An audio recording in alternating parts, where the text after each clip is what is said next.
All right, there we go. That's what's up. That's what's up. The show has begun. It's always weird, man. We try to get this thing going, and you and I get so ready after the game. We're like, "What's up? Let's go!" And then technology has to happen, so we got to wait a couple minutes. Just sit here in silence, try not to talk about the game for a couple minutes. That's a little behind the scenes, a little BTS for the fans of Leafs Talk. Oh yes, Sam McKee. Is congrats to the Red Wings. They lost every single one of these games for my entire life. It was so funny, man. I don't really like to criticize other people in media, especially Canadian media, but it was funny listening to their panel go like, what do you think is the reason between the Leafs who are good and the Red Wings who are bad, and the Red Wings losing all these games? Like, it's like they were comparing it to the Leafs with the Coyotes thing, where it's a horrific team that continuously beats a good team, being like, some teams just have your number. I was like, yeah. I just think most of the time you should expect a good team to beat a bad team. Sometimes they're going to string those suckers together. Yeah, I also think that it's pretty remarkable that was their first regulation win against the Leafs since 2017. Yeah, that is a long time ago. Like that is, man. that's a. I'd say there's definitely some luck and voodoo involved in that. 9 straight wins overall. Like I do think that there is a little bit of luck that goes into that. Yeah, but ultimately it comes down to one team being very good and one team being very bad, and the good team prevailing in the hockey match most of the time. So I don't think it's not exactly rocket appliances here. It's a pretty easy scenario to figure out. This was like a bit of a. I mean, there's a couple of things from this one. I think I'm going to start with Samsonov. He kept them in this game, right? Like, the Leafs were absolutely brutal for the first 2 periods of this game. I was picturing the dads on the dad trip, like a lot of quiet car rides home after they look sour. That the first flash up to the box they had. Oh my God. They're all just like sitting there. They're still hockey dads after all, right? Like, they're still pissed off that their sons are playing like crap, and they should have been. I think that they were probably pissed off that their sons are playing like crap, and then by the time they're all on beer 4 together, and they're all in their, they're barely even 60s. Watching the game. You could see even some of the reactions when they didn't score goals, like just kind of drunk dads with the drunk dad move, like that move. No, I pictured after the second period, basically all the dads driving them home, being like, "Do you know how much your equipment costs? Do you know how expensive power skating is?" My dad was never the one that gave me grief about bad stuff. The only time that I remember him really getting mad at me was one time my grandfather came to a game. He picked him up from the airport, and I didn't know that he was watching, and I broke a stick on the post. And that was a no-no. That was a bad moment. Like looking in the corner, I can still remember it. And my dad standing there with my like Latvian immigrant grandfather, who every penny counts, watching me just like smash a stick. That was a tough one. My mom was more the hard ass in hockey, who like was really on me about power skating and all the drills, everything like that. Which one of your parents was like that? They never gave a crap. Neither of them were hard on me at all about hockey. Passive. Yeah, like they're hard on me about school, but not hard on me about hockey. Maybe because I was somewhat good at hockey and really bad at school. So maybe there's a correlation there. They're like, we don't need to worry about this. This is fine. Just gonna let them roll with this situation. And now I'm talking about hockey, so maybe there's something to make some sense. But I thought Samsonov was pretty good tonight. They didn't have a lot of shots. What did they finish with? 22, 23 shots. I don't think he made 20 saves tonight. I just thought the ones that he did make were particularly good. But yeah, I thought Husso was the better of the 2 goalies tonight. I really do. Husso made some really, really good saves when the Leafs were finally getting some momentum. They had a couple really good power plays where they actually had some chances and stuff, and he just stood tall. Like, the puck hit him. He was directing it into the other corner. I think he ended with 33 or 34 saves. Husso, to me, he was the better of the 2 goalies. Not saying that Samsonov was bad, but I thought Husso was really good in this game. No, well, you can't say Samsonov was bad, because I actually thought that through 2 periods it was going to be his best game of the season, and then the Leafs just completely put the clamps on and dominated the 3rd period. Like, I genuinely don't remember a Detroit moment in the 3rd outside of them getting the empty net goals. Mm-hmm. I think that's pretty fair. Like, that's what the Leafs can do. Listen, it's impossible to be really critical of a team every night of the season and That was a great save in the slot there from Samsonov. The block. He's got a really good blocker, but like, listen, this is the ultimate scheduled loss of scheduled loss. The second half of a back-to-back with a travel before you play the best team in the league, which you're looking ahead to on Saturday night, who's your division rival, and it's the only game of the season that really matters. Like it was the ultimate letdown spot. Even like the pee-pee butt whack boys, not even putting it on them. It's just, this was such a obvious place for them to lose. Like, what were the Red Wings paying tonight? It would have been the easiest bet of all time. I was so mad at myself I didn't make it. So it was funny because there was like a Homer's parlay, Raptors playing the trash Hornets, which I just checked the score before we came on. Is like Raps up by 9. Raps losing? Oh, crap. No, I wish. Yeah. Like, God, it'd be so important for the tank. No, no. Raptors Twitter is celebrating beating the worst team in the NBA. Like, we're back. we're 10 points better than the Charlotte Hornets with nobody on the team. I actually thought that Samsonov was awesome tonight, and you're right. I was actually kind of critical of the Leafs for the first 2 periods. Like, and there is something that there's one thing about tonight that I'm really pissed off about that we're going to get to, and you and I disagreed in the text, but the play itself, like, if this is a team that was doing this routinely where they, like, do you remember, you know what I thought of tonight? Sorry, I'm a little off track. I'm getting back on it here. You know what I was thinking of? The Leafs teams of old, when they had bad backup goaltenders, how the second half of a back-to-back was like, not only did the Leafs have a bad backup, but they would just dog it in front of them, and they would leave those guys high and dry. And you would be the bubble season. That's why they weren't going to make the playoffs, because they lost every second half of a back-to-back. Dude, it was so bad. And then they had to go out and get Jack Campbell, and that kind of shifted things a little bit for a little while. But I'm remembering like some Garrett Sparks starts and some McElhaney starts of just the way the Leafs would play in front of their back. Hutchinson, that they would just go like, hey, that guy, you back there, you let in one bad one, and we're gonna let every shot go. Kaskasuo. Oh, Kaskasuo, oh boy, he had the worst one, man. He had the Penguins Enroth, game. That how deep do you want me to go here?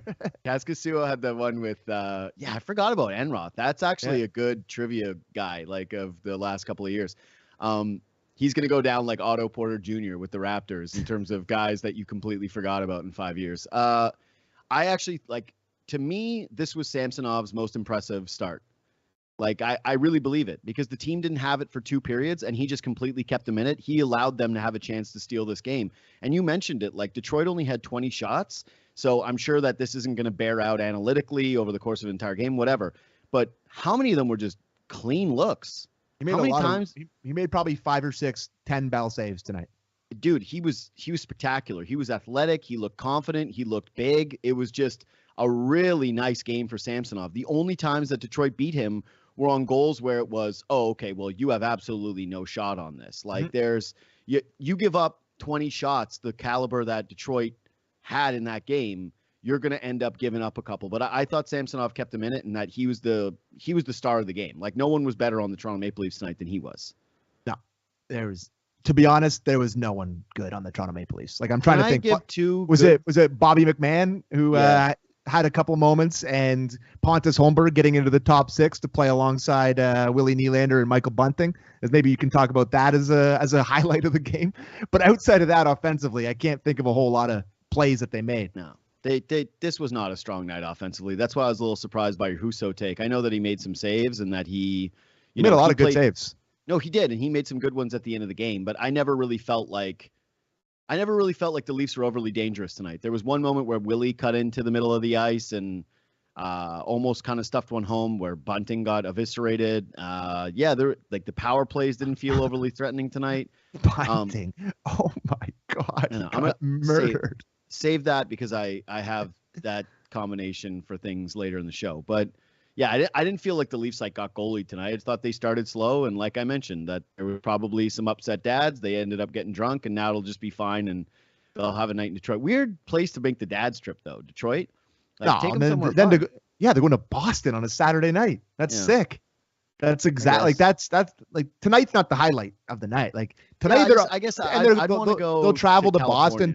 They'll travel to Boston tomorrow. They're not going to go to California with their dads, buddy. Are you crazy? Well, how about a Florida one? Like, maybe. Yeah, Yeah, you're right. The California trip only has one time a year, and they got like they ain't going out there with their papas. No, they're going out there to be the papa. Boy, the Instagram models when the Leafs are in town on the California trip once a year.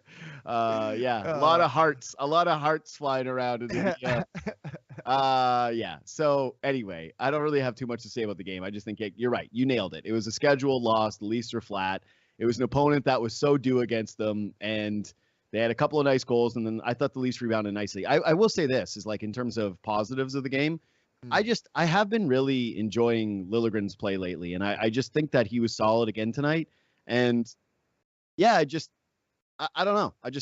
He just does a couple of things every game now where I'll notice him and it's in a good way. Yeah, I think one of the plays that he made tonight where he swooped into the neutral zone, came around the net, fired it out to Sandin, and they got an offensive chance off of it.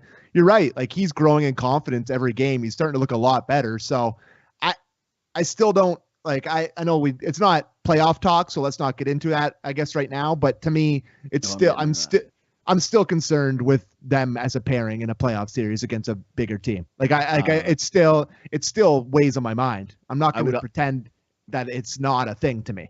I'd 100% be shopping Rasmus Sandin, and he would be a piece that I'm dangling in a lot of trades. Basically, every trade that I would be trying to push for in terms of teams that want roster players, like there's been a lot of talk about the Canucks lately and Horvat, right? And that the Canucks want pieces for now. They don't want to just like strip it down and completely go nuclear. Oh my God. Imagine being a Canucks fan. Dude, and imagine doing this in the year where there's like the local kid who is the superstar, bona fide. Like, it is an absolute nightmare. Horrifying. Yeah. Like, imagine if during the McDavid year, the Leafs were going like, you know what? We're thinking about trying to make the 10 seed. Let's be ninth. Yeah, Canucks fans nightmare zone right now. Like, I just don't know what the positive story is out of there. But yeah, I wrote a little bit about Sandin tonight. Like, he had the goal, obviously. That was a nice shot. But yeah, he's the kind of guy that I'd be putting in a deal going, hey, what teams are interested in him? You know, like, what teams like Sandin? What teams like Engvall? What teams, like, those kind of fringier players that you don't necessarily need to have on the playoff roster are 100% being offered by me if I'm Kyle Dubas to other organizations, if you can get something quality or if they're valued as commodities, which they should be by other organizations. I thought, like, let's talk about the disallowed goal just quickly. Well, it works. It works perfectly, because I wanted to quickly ask you about Bobby McMann and just, you talked about commodity. Is his stock price too high to buy at a low, or can I sneak in when it's still on the lows, or is it too high after 2 games? It's too high. The only people that get stock with him are people that had him with the Marlies as a fourth line guy. Because if you talk to people who cover that team, because it's funny, I was texting some people asking about Woll, right? Because I wanted to know, hey, what's up with this? And then I was reminded that, like, Keith Petruzzelli had a real moment with the Marlies this year, and like, yeah, the goaltending thing in terms of having a strong take about Woll, even though he's had the 52 save night the other game, it's still a pretty small sample for a goaltender, and the Marlies have been really, really quality in front of their goalies this year for the most part, and so it's a pretty deceiving thing. Like, this is your kind of classic good Marlies team that doesn't have any prospects on it and some older guys, whatever. But the one name, like our guy Kevin Papetti, he covers a lot of them. He texted me like a couple of weeks ago and being like, there's one guy on the Marlies that I actually like, and it's this guy. And so I remember I was like looking into him a little bit before he came up, and I was like, oh, okay, like, seems like an ACHL guy. So I think he gets stock, like guys like that who are actually watching the Marlies. But once he came up to the Leafs, he's just your classic, every Leaf fan is going to root for this guy. Like, he's big, we keep saying it, but skates in straight lines, you know, goes hard to the net. He's kind of fearless in terms of, like, I loved that yesterday, his first shift, he just shoots the puck. Like, he's like, yep, see it, let's take a shot, let's go for it. He made a big play last night to Kerfoot. I thought he was noticeable tonight. Obviously, the first play of the game, it gets disallowed. I think it's too late to buy stock on him because it's just... I'm buying at a high. I'm going to lose a lot of money on McMann. Oh, yeah. You're telling me. It's basically your Connor Timmins stock, which right now... like, I got that pretty early, though, so I'm not taking too much of an L on that one. No, you're not taking a loss on the Timmins stock. The Timmins stock was worthless, and now it remains, like, it's worthless. Still up from where it was from him being basically, like, let go by Arizona. But, yeah, he's not what we thought he might be. But, the the rule is the rule, and the call is correct. And like, I was a little sour about it because I just think it's lame, and I wanted to see the kid get a goal. So Of course. sue It's me for heartbreaking. wanting the goal to be No, goal. like, buddy, the guy gets called up. He's never been in the NHL. He gets called up. His dad's flying to the game. I know. Gets to come on the trip. They're going to Detroit, playing one of the most classic franchises in the NHL. His first shift and gets it, and then like I was like, yes, dream. Bobby. I was so fired up for Bobby. Like I actually did. Like I never do a regular season celebration when I'm sitting on my couch and I slap my knee. I was like, damn right, Bobby, attaboy. And then it just gets called back. It's brutal, but that might have been one of my favorite goals. I was because so I did the same happy. thing. Like, I was like, way to go, kid. I literally did a way to go, kid tweet. I was stoked. I did one of those dorky tweets. And the most heartbreaking part about that, and the stupidest part about the rule is, he was kicking it up to where his stick was. I know. And if it touches the stick, it's fine. But like, even his stick was in the vicinity of where. Is this the goal? Here we have it. Perfect. Yeah. If you see where his stick was, if Mata's skate isn't there, he's tapping it home. So that's what's the stupidest part of the rule, is that like you can kick it up to your stick, but you can't kick it towards a guy and then have it go in. Like that's the stupidest part of the rule to me. It doesn't make any sense. If this is your rule, just get rid of kicking it. As soon as you kick the puck, whistle blown dead. Like it doesn't make any sense to me. It's very confusing. So I'm sick for the kid. Right call. Horrific rule. I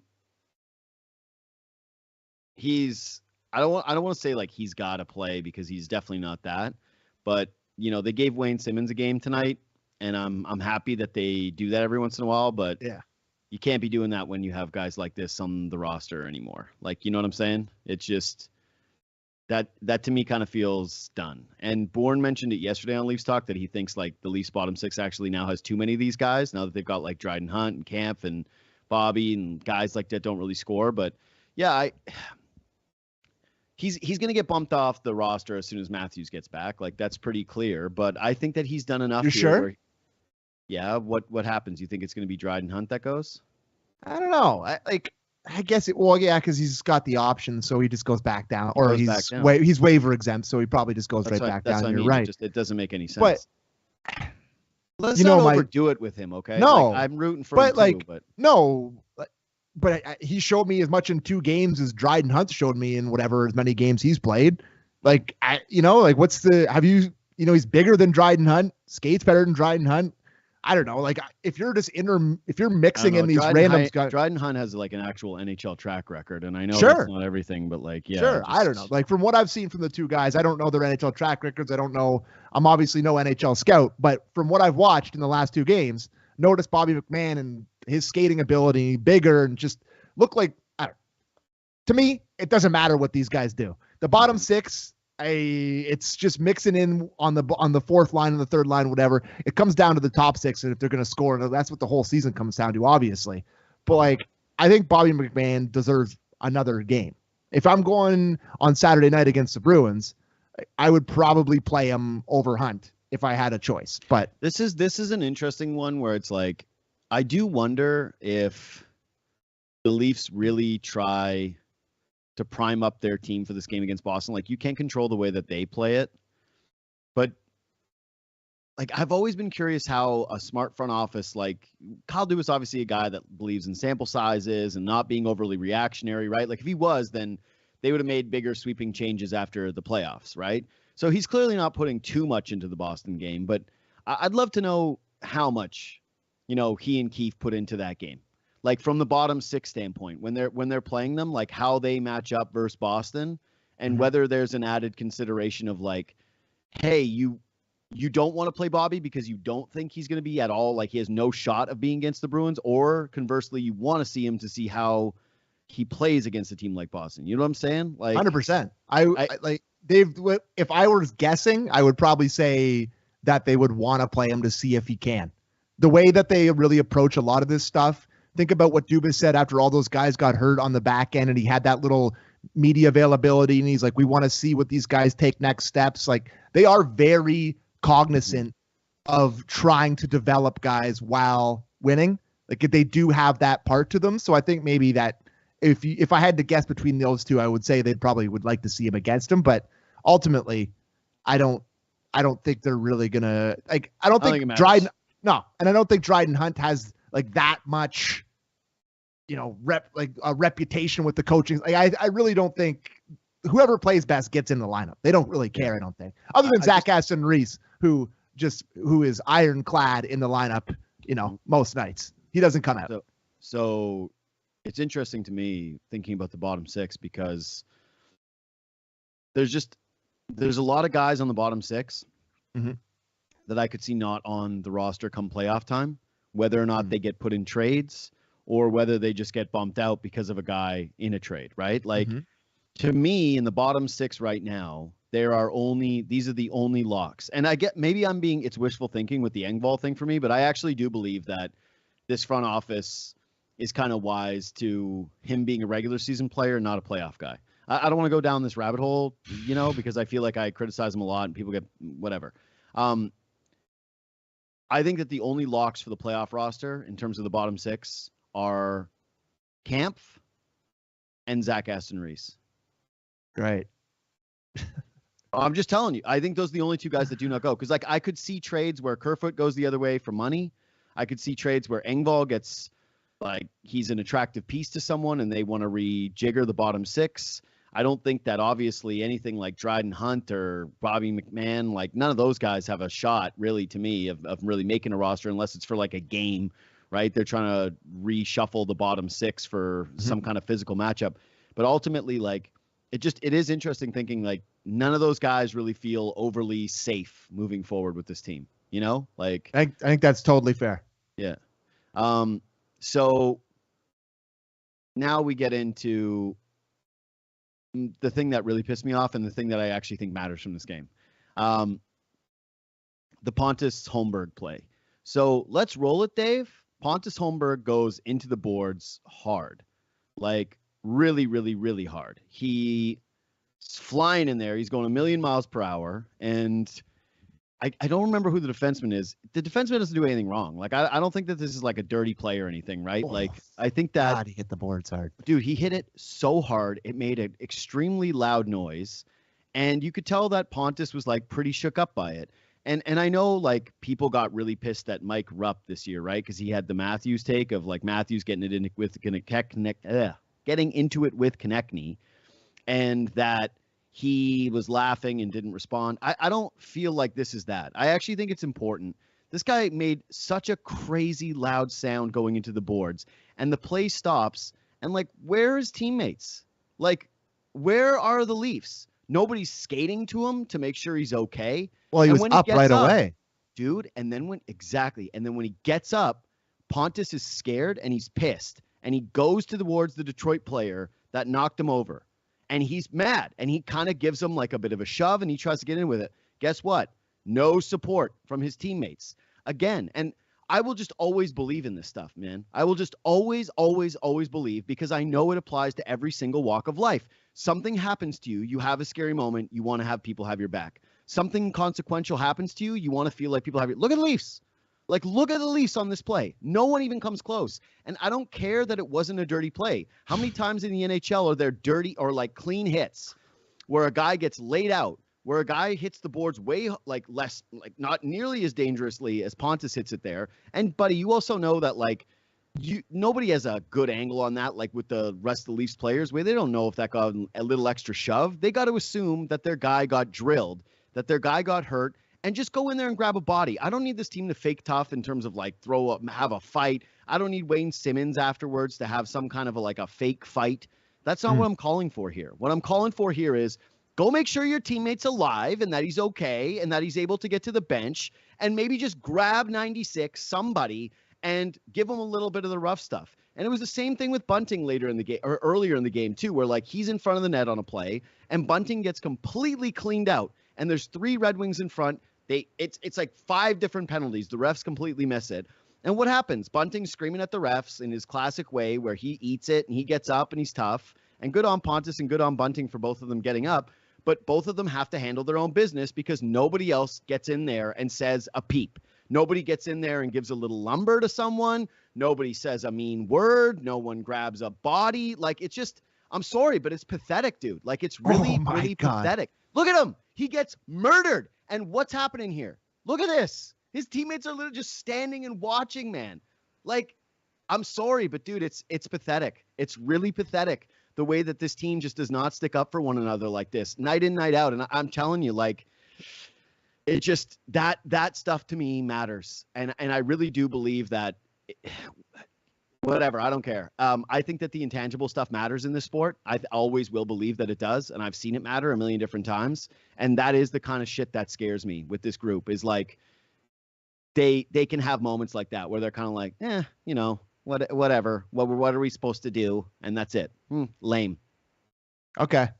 I'll give you the bunting one. Like, I think maybe someone should have come in and said something there, but like, Pontus wiped out. He blew his shoe. And it's like, it happened. It was bang, bang.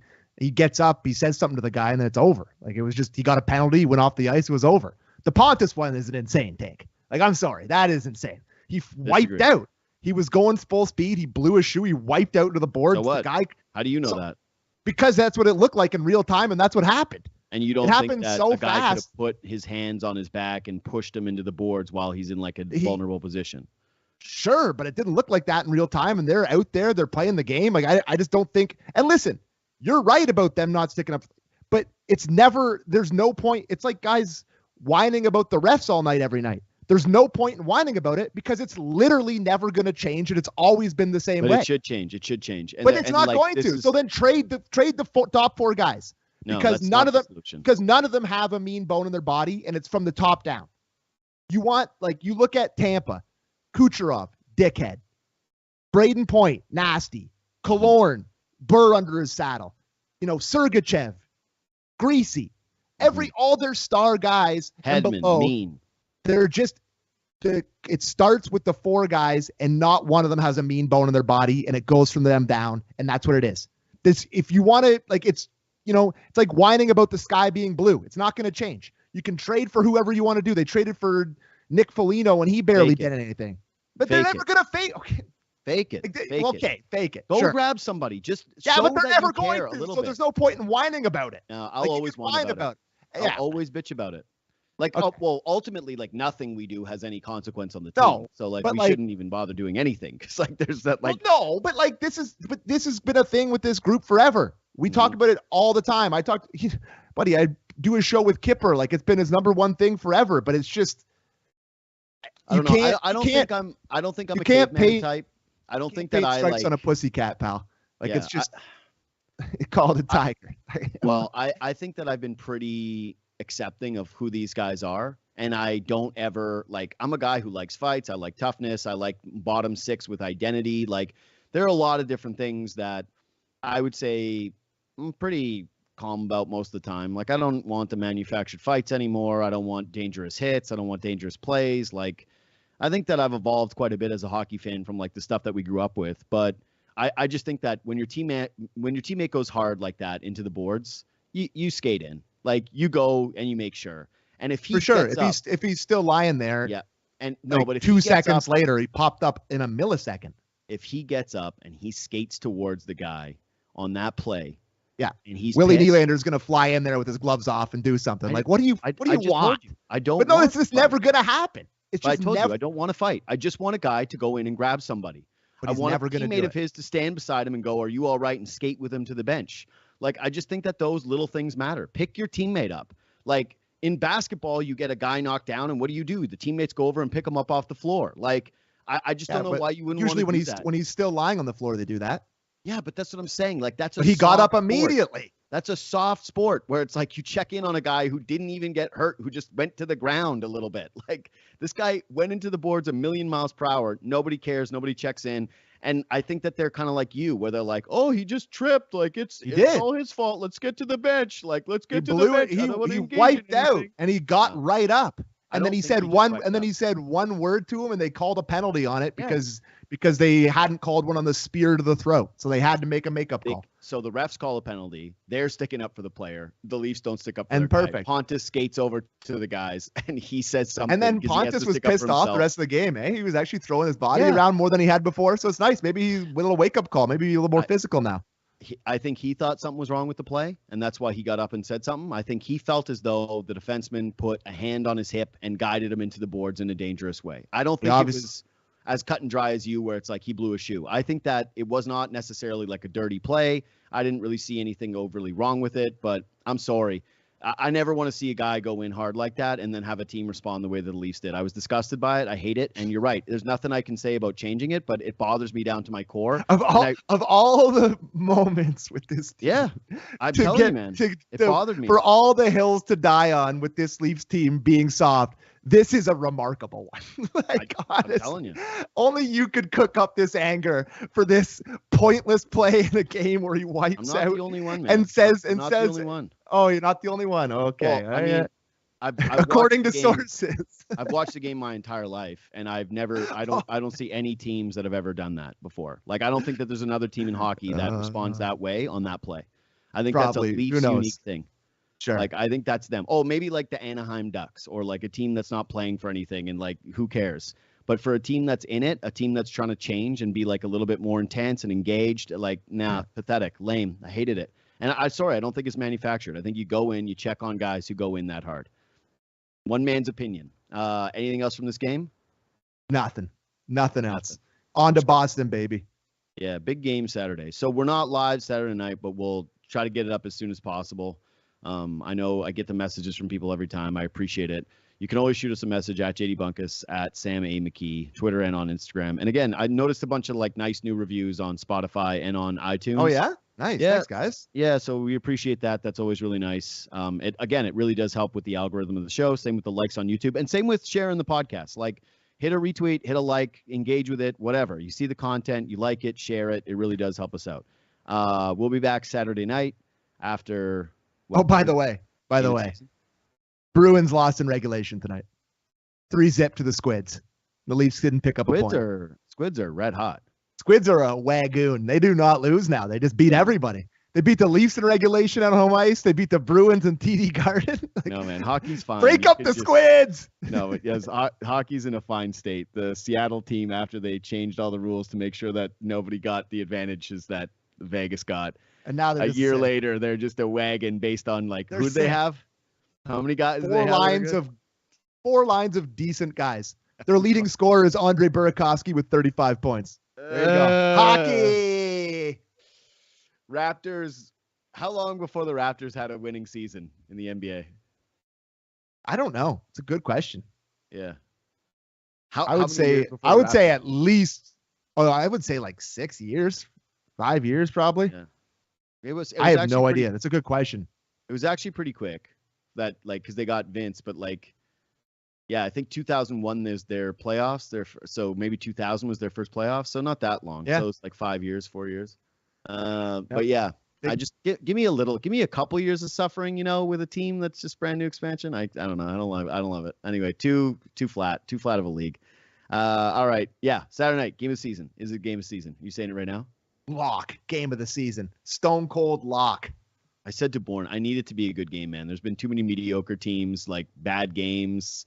Leafs playing a bad opponent, like really need this to be really need this one to deliver in the middle of the head coach of the Bruins on Kipper and Bourne tomorrow, Jim Montgomery. Oh, dude, he's a really good guest. That's nice. And Shane Wright tomorrow too, so that should be a thrilling interview as well. Shane Wright and Jim Montgomery. Yeah. You produced that show. That's pretty good. Yeah, not bad. That's not bad. Blind squirrel finds a nut once in a while. That's pretty good, buddy. That's pretty good. That's pretty decent. Those are like Jim Montgomery is a really good guest, really good talker.